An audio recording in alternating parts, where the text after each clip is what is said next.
So I remember speaking to her friend. His name is Jen. Right. So Jen, he's based in San Francisco, and Okay. he came back to KL because he's from KL, but he's now living in the US with his mom there. So they migrated to the US, and he told me 4 years ago, KL looked so different, and I was like, "Are you sure?" I think KL looked more or less the same. He's like, "Bro, KL looks like Hong Kong now, man." No, it is.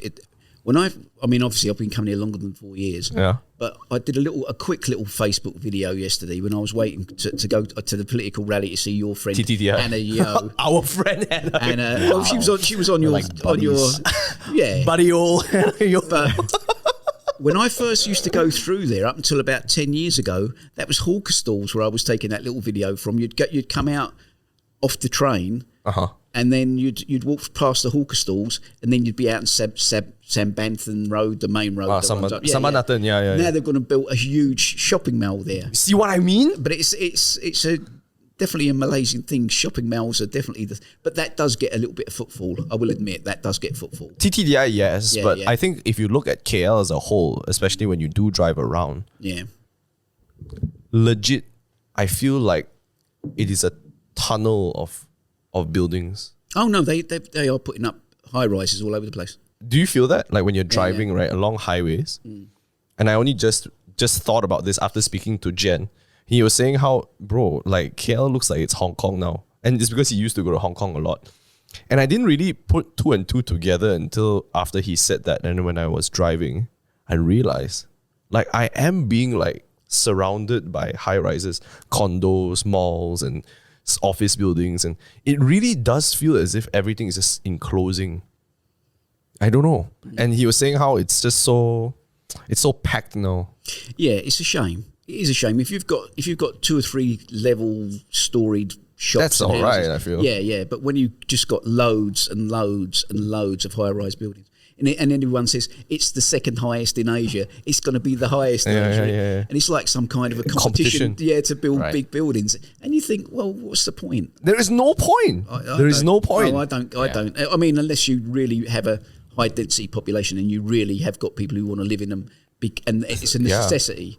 That's I don't think it is actually. I It's think Not in not. KL. I In wouldn't have Hong thought Kong, so. I would justify it. Yeah. Kind of makes sense Yeah. there. In Hong Kong is very packed. Urban centers in China like Yeah. Shanghai, Beijing, Shenzhen makes sense. KL, no, man. yeah. What's the population of KL? Like 3 million? What? Sounds about right. Yeah. Right? 1/10 of the population. I think. Yeah. It's not that big, you know. And if you look at night and it's clear, everything is dark. There are no lights. So it really makes you question, right? Like, are anybody even in these buildings that you're building? Well, some of them won't be, but you've got to think that if you're a commercial builder, you must think of that before you put it up. I don't think they do. I think they think of maximum profit. If I build upon this square foot of land, Right, this many units, then I can. I'm bound to get a profit compared to, you know? No, I do understand the thinking behind it. I do understand that, but if it's going to be empty and you've got to service that, you've still got to look after it. You've got to make sure the lifts run and the blah blah, etc. So it's not like you can just leave it anyway. There's a certain amount of cost comes with that. Yeah. But there is no upkeep of a lot of the buildings. So I realized this only when I go to Singapore, and I realized that a lot of the buildings there, some high rise, some shop lots, but they're very clean. And if you look all across Asia, like Thailand, you know, in some places in Vietnam, the city centers ish, the maintained buildings are the ones that look really clean. And I don't think KL has that. They don't really maintain the buildings. They don't really like repaint the buildings. They don't touch it up. Only Penang does a good job at doing that, and that's only certain parts of Penang. Which must mean whoever owns these commercial lots are not thinking whether or Long-term. not it makes financial sense, right?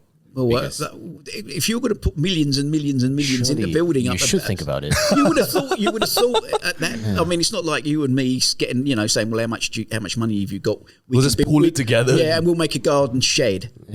You know what I mean? Because that's the amount of money that we've. Yeah. If you can go to banks and facilities and get millions upon millions to build those things, you would think that the lender, the bank, for example, would say, does this make commercial sense? Yeah. Can you pay me that money back? Yeah. That's right. You know that even at that level, and someone's obviously said yes, you can, Right. and ticked it off. Otherwise, it wouldn't happen. So that must mean we're all collectively idiots. Possibly. 2 out of 3 of us at least. Yeah, right.